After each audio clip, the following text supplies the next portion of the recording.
April 29 to May 3 of 2013, a citizen hearing was held in which 40 witnesses from 10 countries testified for 30 hours over 5 days to 6 former members of Congress.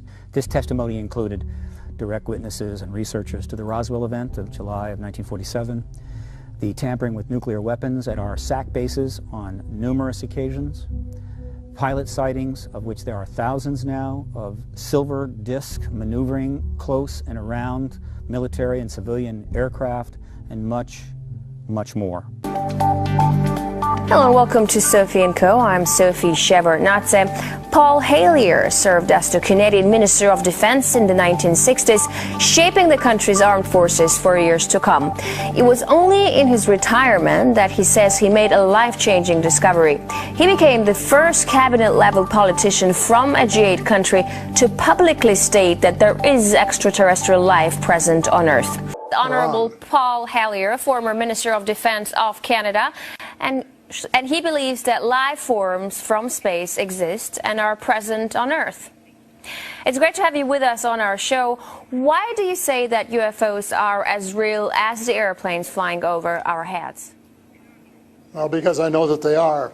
They've been, as a matter of fact, they've been visiting our planet for thousands of years. And one of the cases that would interest you most, if you give me 2 or 3 minutes to answer, is during the Cold War, 1961, there were about 50 UFOs in formation flying south from Russia to across Europe, and the Supreme Allied Commander was very concerned and about ready to press the panic button when they turned around and went back over the North Pole. So they decided to do an investigation, and they investigated for 3 years. And they decided that with absolute certainty that 4 different species at least, had been visiting this planet for thousands of years. So that's, we have a long history of UFOs, and of course there's been a lot more activity in the last few decades since we invented the atomic bomb, and they're very concerned about that and the fact that we might use it again, and because the whole cosmos is a unity and it affects not just us but other people in the cosmos, they're very much afraid that we might be stupid enough to start using atomic weapons again, and this would be very bad for us and for them as well. So no serious scientist has ever publicly confirmed evidence of an encounter with extraterrestrials. Why would scientists not confirm the facts if they exist? I'm afraid they must go out of their way not to find out, because if they did, you know, even 10% of the amount of research I've done in the last 8 years, they would be as convinced as I am. I mean, they could do it even faster. Might take them a little longer when they didn't have a military background, but there are so many wonderful books that tell these stories, and they've been authenticated. The sightings have been authenticated by more than one witness, and also by radar, and they have landed in various places around the world, including Russia. There's a famous case there. I can't remember the name of the place, but it was widely reported at the time. A man wrote a book about it, and then the French bought the book rights so that it wouldn't be circulated around. There's just so much evidence. If anybody will take the time off to do a little bit of research and study. But people just are, you know, some people are interested and will take the time, and the others just say, oh, you know, it's just fantasy. Mm-hmm. But since I've been public on this subject, I get, probably 3 or 4 emails a week from all over the world from people who have actually witnessed sightings. And some of them who have actually been on the ships, and some of them who have actually been transported to another planet. And so this information is not, you know, it is top secret in a way that the governments aren't talking about it. But if you listen to the whistleblowers and the people who have worked in the industry and who know what is going on, there is just a lot of information out there. and it doesn't take very long to get your hands on it. But see, the problem is that some people who report UFO sightings and alien abductions have been shown to make things up, and to make things up to be famous, to make money, or just for a prank. How do we tell fiction from a fact? Well, you have to spend a lot of time trying to find, we used to say, separating the wheat from the chaff, and it takes a lot of effort. When I was minister, I got sighting reports, and when we checked them out, about 80%, about 8 out of 10, were not real. There were sights of Venus or plasma or, you know, a dozen other things, but there were 15 or 20% for which there was no explanation, and they were the genuine unidentified flying objects. These things go way back. One of the conferences I went to was in Las Vegas, was promoted by a chap who had written a book about crashes. And there were dozens and dozens and dozens of them, and many of them very, very well authenticated, so that it would be impossible to read all of that evidence and not to come to the conclusion that these vehicles were real. Have you ever had your own encounter with aliens? Not an encounter with aliens, no. I have seen a UFO about 120 miles north of Toronto over Lake Muskoka, where I have a cottage. Watched it until our necks almost broke for about 20 minutes. And it was definitely a UFO, because it could change position in the sky by 3 or 4 degrees in 3 or 4 seconds. And I checked out, there were no satellites that could do that. The space station wasn't going by, and it isn't able to move that fast anyway. And there was no other explanation except that it was the real thing. And 2 days later, I went down on the dock, got a comfortable chair, and watched it came back almost to the same spot and entertained me for as long as I could take it. And then I went back to the cottage.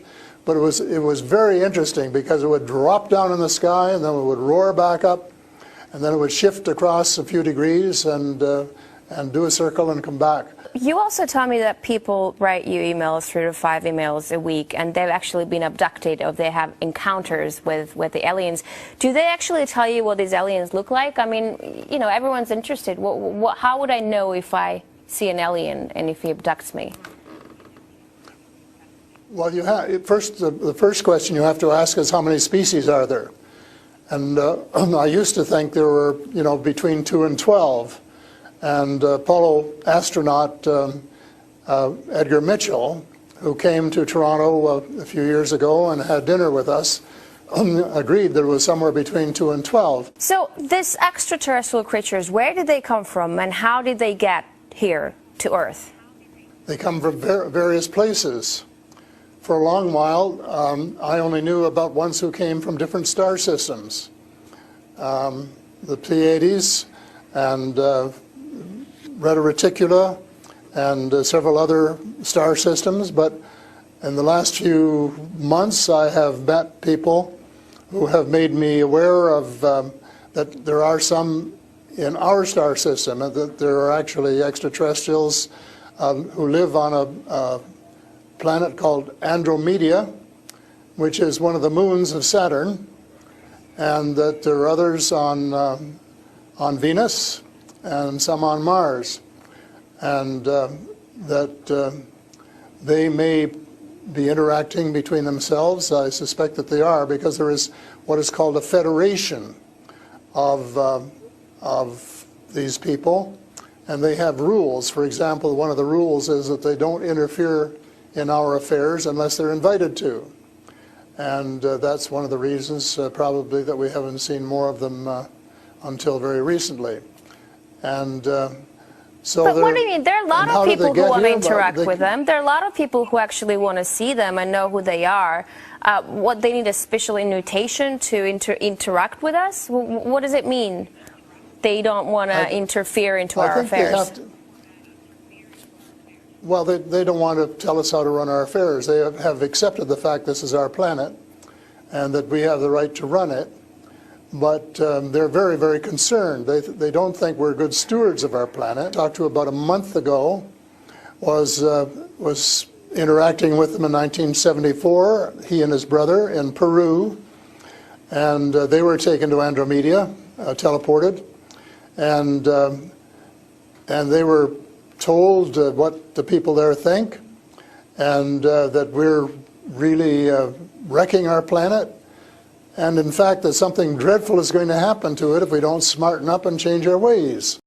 One of the cases I'm familiar with was the tall whites in Nevada, where the United States Airmen working with them, were just frightened to death of them. And one, Charles Hall, rescued the daughter of one of the high-up people in the tall whites, and as a result became very good friends with the mother. And as soon as they could trust each other, they had a wonderful relationship. And he wrote a book about it. It's called Millennial Hospitality. Mm-hmm. Millennial Hospitality. They are here among us, and I'm not afraid, because in most cases, as far as technology is concerned, they're light years ahead of us, and we have learned a lot of things from them. A lot of the things that we use today, we got from them. LED lights and microchips and Kevlar vests and all sorts of things that we got from their technology, and we could get a lot more too, especially in the fields of medicine and agriculture, if we would go about it peacefully. But I think maybe some of our people are more interested in getting their military technology, and I think that's wrong. I think that's wrong-headed, and that's one of the things that we're going to have to change, because we're going to have to work together. Talking about all of us, everywhere on the planet. You mentioned military technology and swapping technologies and barters between aliens and people in American government. I want to ask you, as a former Minister of Defense of Canada, is interstellar war a possibility? Should we be creating a Star Wars force to defend ourselves from possible invasion or something like that? Well, I think it's a possibility, but it's a possibility especially if we shoot down every UFO that comes in our airspace without asking who they are or what they want. And right from the beginning, we started scrambling planes and trying to shoot them down. But their technology was superior enough that we weren't able to get away with it, certainly not for a long while. And during that period of time, they could have taken us over without any trouble if they'd wanted to.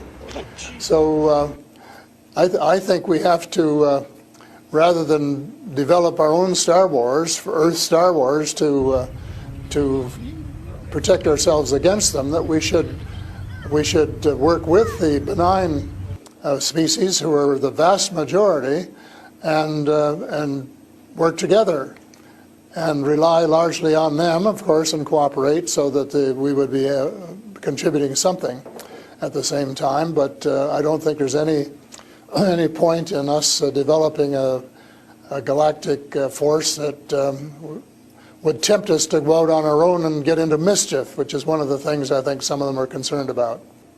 Thank you so much for this interesting interview and insight on extraterrestrial life. That was Paul Hellyer, former Canadian Minister of Defense. He says aliens exist and live among us on Earth. That's all the time we have for today. I will see you in the next edition of Sophie & Co.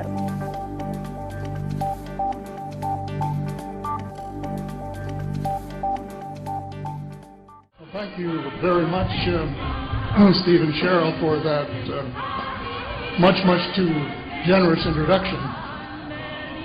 We are hell-bent in the direction of destroying our planet, and frankly, we appear to be doing very little about it. Stephen has said that talking about UFOs is passé, and that we should be talking or limiting our talk to exopolitics. Well, Stephen, I agree with you in theory, but in reality we have a problem when official U.S. policy insists that UFOs don't exist. The veil of secrecy must be lifted, and it has to be lifted now. before it's too late. It is ironic that the U.S. would begin a devastating war, allegedly in search of weapons of mass destruction, when the most worrisome developments in this field are occurring in your own backyard. It is ironic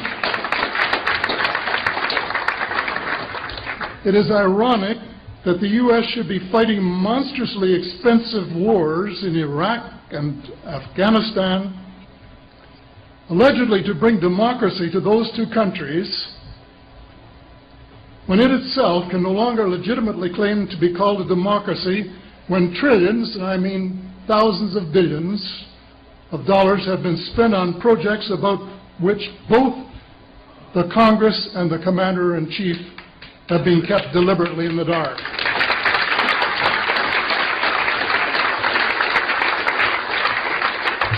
How much has been accomplished in 60 years of feverish activity by some of the most educated minds in the United States? Has America developed flying saucers that are visually indistinguishable from the visitors, as alleged? And if so, what do they propose to do with them? Even more critical, what progress has been made in the development of clean energy sources that could conceivably replace fossil fuels and save the planet from becoming a veritable wasteland? Well, who has the answers? Someone does, but apparently they aren't telling either secretaries of defense or presidents because they don't have, quote, a need to know. In a story told by Dr. Stephen Greer, President Clinton was asked a question by White House reporter Sarah McClendon about why he didn't do something about disclosure. And Clinton replied, "Sarah, there's a government inside the government, and I don't control it."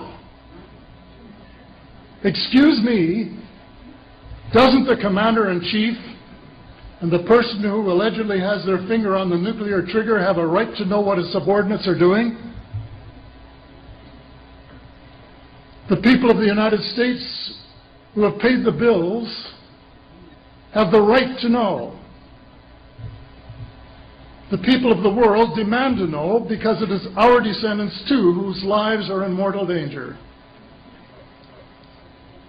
It is time for the people of the United States to launch a new war against the evil of lies, deceit, and darkness, and go all out to win the victory of truth and transparency and light. Thank you.